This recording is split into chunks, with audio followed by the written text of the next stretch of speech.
Olá, nós nos encontramos novamente para o nosso estudo aqui do Comunidade Plus. E aqui, ó, você se antecipa, hein? Você ouve a nossa conversa e quem sabe isso te inspira a fazer ainda melhor no momento que você for se encontrar aí com seus jovens no seu pequeno grupo jovem, no seu PG Jovem. Olha só, atenção para a escalação desse nosso encontro aqui. Começo à direita com o pastor Cândido, líder de jovens aqui do estado de São Paulo. Nosso capitão. E aí? O capitão. E aí, pastor Eduardo, amigos, muito bom estar aqui novamente. PG é assim, amigos, bom papo, palavra de Deus, que seja bênção aí, como certamente será aqui com a gente.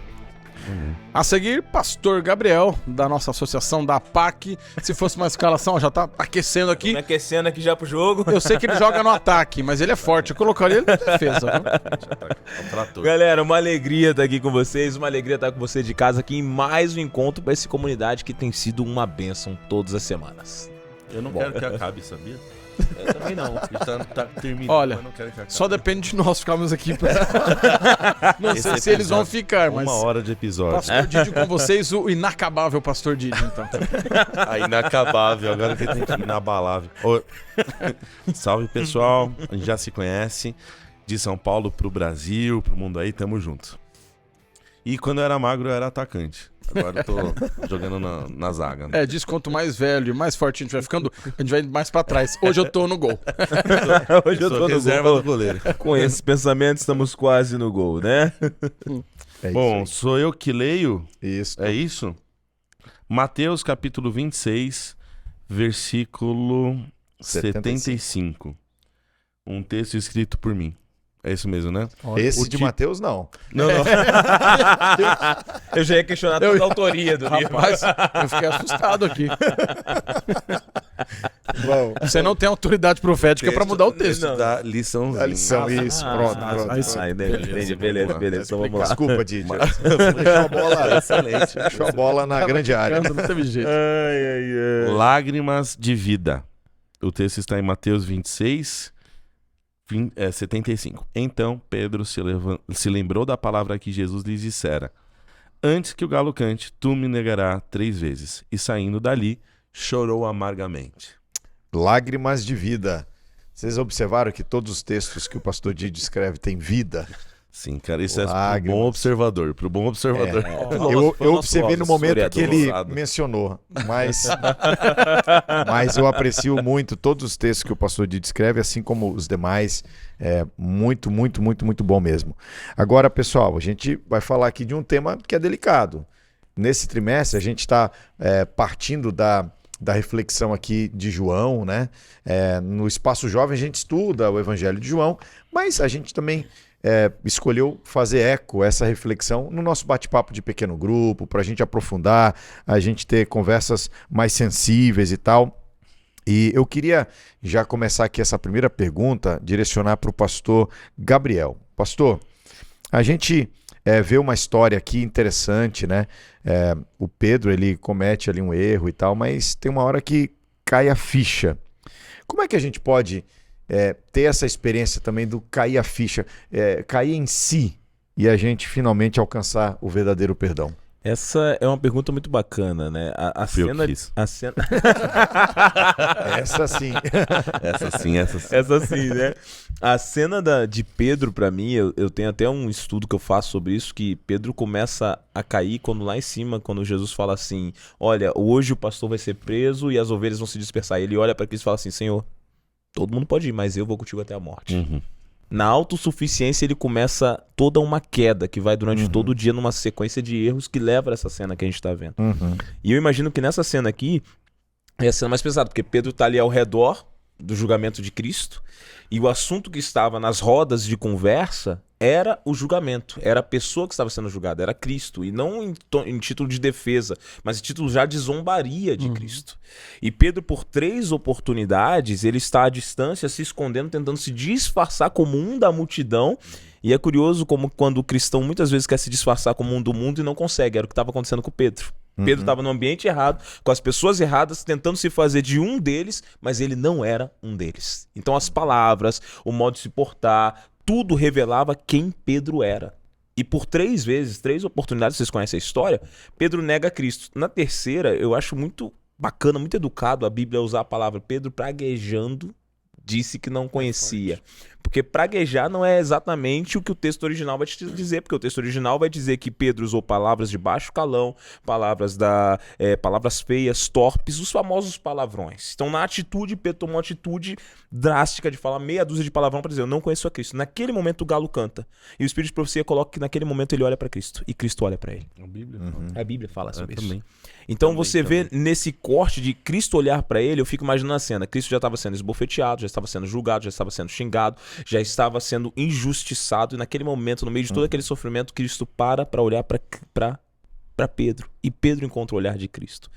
Pedro poderia esperar todo tipo de coisa. Condenação, julgamento, poderia esperar de Cristo ali o olhar da vergonha, mas ele encontra um olhar da compaixão, o olhar do amor, o olhar do perdão, o olhar da transformação, o olhar da renovação.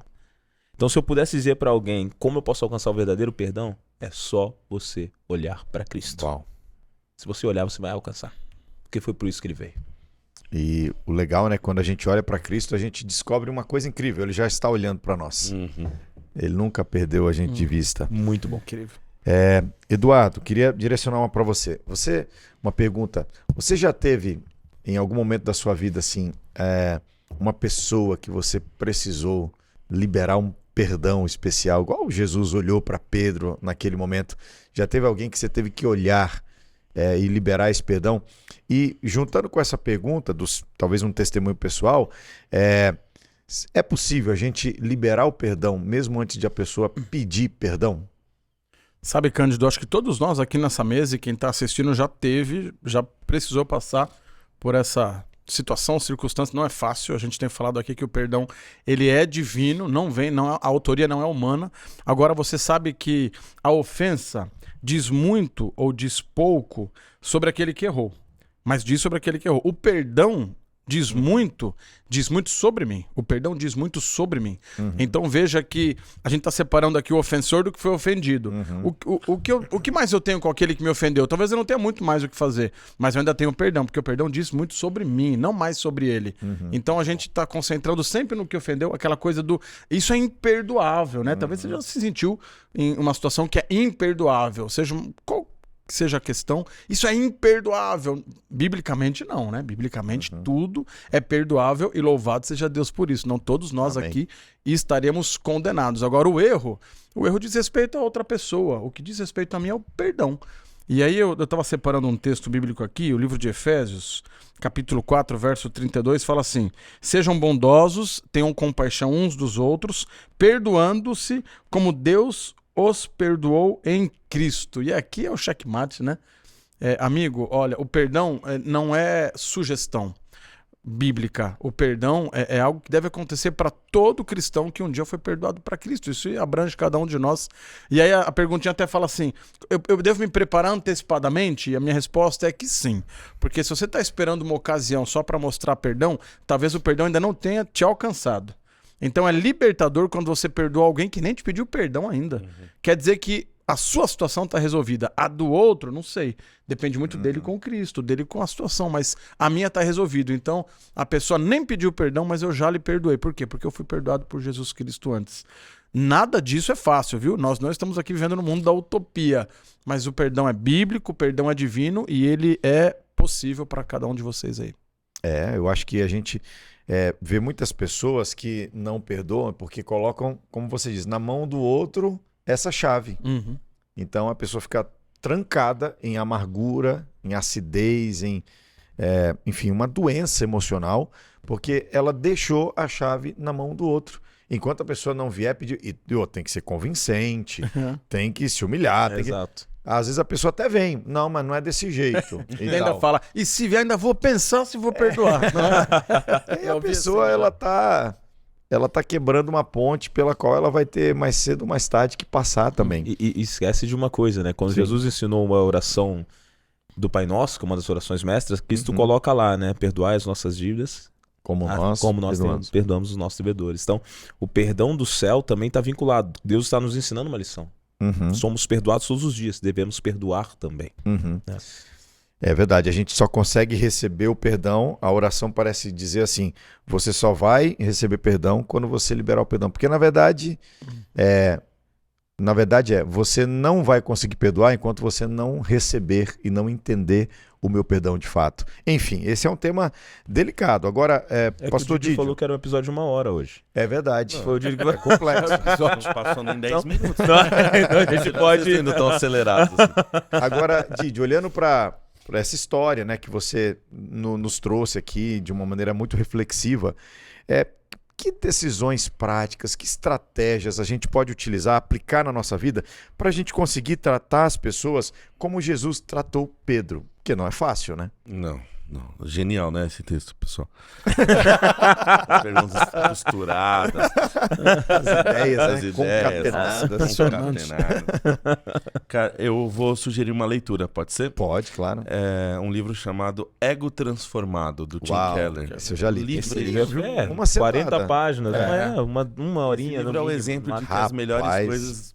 Às vezes estão em pequenos frascos. E é uma das leituras que eu acho que indicaria todo ano, vale a pena. Que você volta lá e você começar tem o ano. Começar o ano ali, vale a pena. Ele fala nesse livro, Tim Keller, pastor, né? Tim Keller, ele diz que a gente só se lembra do nosso dedinho do pé quando você bate ele. Uhum. Porque se ele não tá ferido, a gente não se lembra. A gente vive como se ele não existisse, o dedinho. Agora, se você bate assim na quina de alguma coisa, dói. E ele fala que o ego devia ser assim também. O ego, a gente devia... A solução não é um ego inflado, porque o apóstolo Paulo usa uma expressão, o Tim fala... Olha a intimidade, né? Que o ego inchado é como um estômago inchado, dolorido, que dói, que precisa sempre estar em evidência, né? Sempre estar... E aí, quando alguém fere esse ego, aí machuca muito, dói muito. Às vezes é uma coisa pequena, mas dói muito.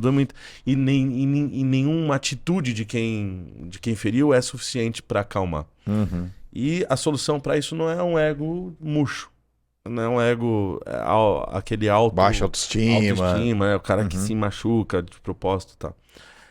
A solução é a satisfação, é um ego satisfeito. É a gente tá tranquilo e satisfeito.